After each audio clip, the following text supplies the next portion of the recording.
તો શું તમે ક્યારે આ સેન્ડવિચ ભજીયા ખાધા છે? તો એકવાર આ રીતે ચોક્કસથી ટ્રાય કરજો. એકદમ ટેસ્ટી બનીને રેડી થાય છે ને જોતાં મોઢામાં પાણી આવી જાય તેવા ટેસ્ટી બન્યા છે.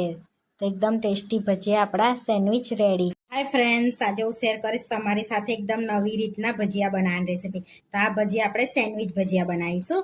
બટાકાને મેં બાફીને લઈ લીધા છે. તો સરસ એવા ઠંડા કરીને છોલી લીધા છે. તો હવે મેશ કરી લઈશું એને સરસ એવા આ રીતે. તો સરસ આપણે મેશ કરી લીધા છે. હવે મસાલો કરી લઈશું. સ્વાદ પ્રમાણે મીઠું એડ કરીશું, થોડી હળદર, ધાણા જીરું પાવડર, ગરમ મસાલો, તીખાશ પ્રમાણે લીલા મરચાં. તો અહીંયા લીલા મરચાંની પેસ્ટ લીધી છે આપણે. તો તમે જેટલું તીખું ખાતા હોય એટલી એડ કરવાની. મેં અહીંયા 1 ચમચી એડ કરી છે. અડધી ચમચી આદુની પેસ્ટ, થોડા ધાણા. હવે બધું સરસ હાથેથી મિક્સ કરી દઈશું આપણે. સરસ એવો મસાલો રેડી કરી દેવાનો. સરસ બધું મિક્સ કરી લઈશું એ રીતનું.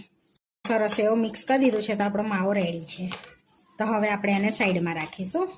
તો આગળ સેન્ડવિચ માટે આપણે ડુંગળીનો ઉપયોગ કરીએ છીએ બ્રેડની જગ્યા પર.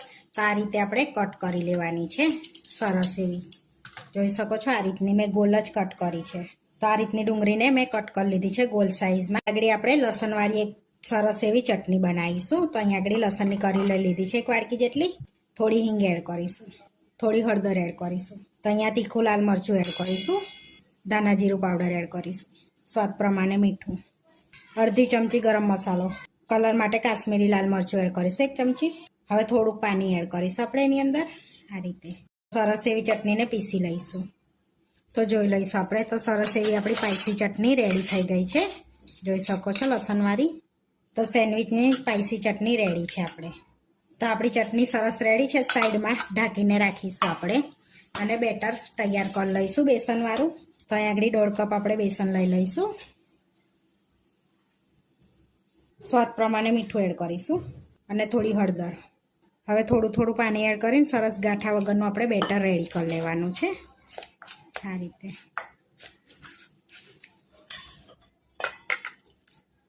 તો આપણે સરસ એવું બેટર રેડી છે. જોઈ શકો છો આ રીતનું થીક થોડુંક રાખ્યું છે. હવે આને બી ઢાંકીને સાઈડમાં રાખીશું. બટાકામાં અહીં આપણે ટીક્કી વાળ લઈશું. થોડું બેટર લઈ લઈશું અને સરસ ગોલ શેપ આલી અને એકદમ આપણે શેપ જ આલી દેવાનો છે ગોલ. પછી જ્યારે આપણે ડુંગળીમાં મૂકીશું ત્યારે એને પ્રેસ કરી લઈશું. તો આ રીતની આપણે ટીક્કી વાળ લઈશું. તો આપણે બધી ટીક્કી વાળ લીધી છે. હવે સેન્ડવિચ ભજીયા બનાવી લઈશું. તો આગળ ડુંગળી લઈ લીધી છે. હવે જે આપણે ચટણી રેડવાળી બનાવી છે ને એને આ રીતે આપણે લગાડી લઈશું સરસ એવું બે બાજુ. તમે બીજી બાજુ ગ્રીન પણ લગાડી શકો છો અહીંયા આ રીતે. હવે આપણે જે બટાકાની ટિક્કી બનાવી છે ને આ રીતે અને એને બીજી ડુંગળીથી આપણે બંધ કરી લઈશું આ રીતે સરસ એવી આ રીતે બધી રેડી કરી લઈશું. તો આ રીતે આપણે ડુંગળીમાં ભરી લીધા છે. તો હવે આપણે તરી લઈશું. તો હવે આપણે એને ઉપરનો પડ ક્રિસ્પી કરવો છે. તો આપણે 2 ચમચી ચોખાનો લોટ એડ કરીશું. 1 ચમચી જેવું પાણી એડ કરી દઈશું અને મિક્સ કરી લઈશું. એટલે સરસ એવું એમ ક્રિસ્પી થશે આપણે. હવે બધું મિક્સ કરી દીધું છે. ચપટી સોડા એડ કરીશું આપણે. હવે એડ કરીશું થોડુંક પાણી અને સરસ બધું મિક્સ કરી દઈશું. એટલે સરસ એ એક્ટિવ થઈ જશે સોડા. એટલે આપણા ભજીયા સરસ બનશે. આપણે બેસનમાં સરસ કોટ કરી લેવાનું છે આ રીતે રાખીને એને સરસ એવું આ રીતનું. હવે આપણે તરી લઈશું.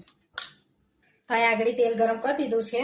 તો સરસ એવું ગરમ થઈ ગયું છે. તો હવે આપણે સરસ એવું કોટ કરી અને અંદર એડ કરી દઈશું આ રીતે. તો અહીંયા 3 એડ કરી દીધા છે. તો આ રીતે આપણે એને સરસ તરાવા દેવાના છે.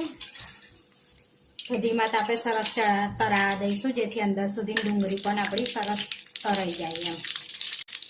તો સરસ એવા તરાઈ ગયા છે. તો હવે તેલ નિતારીને પ્લેટમાં લઈ લઈશું આપણે એને સરસ આ રીતે બીજા પણ તળી લઈશું આપણે. બધા તળી લીધા છે. હવે સૌ કરી લઈશું. હવે તમને કટ કરીને બતાવું મેં. તો જોઈશું એવા આપણા તો એકદમ ટેસ્ટી સેન્ડવિચ ભજીયા બનીને રેડી થઈ ગયા છે. અહીંયા સર્વ કરી લઈશું પ્લેટમાં આપણે સેન્ડવિચને. તો તો અહીં આગળ આપણે ગ્રીન ચટણી જોડે સર્વ કરીશું. તો ગ્રીન ચટણીની રેસીપી આગળ શેર કરેલી છે મેં. ટોમેટા કેચઅપ જોડે પણ ખાઈ શકો છો. આપણે ગ્રીન ચટણી જોડે સર્વ કર્યા છે.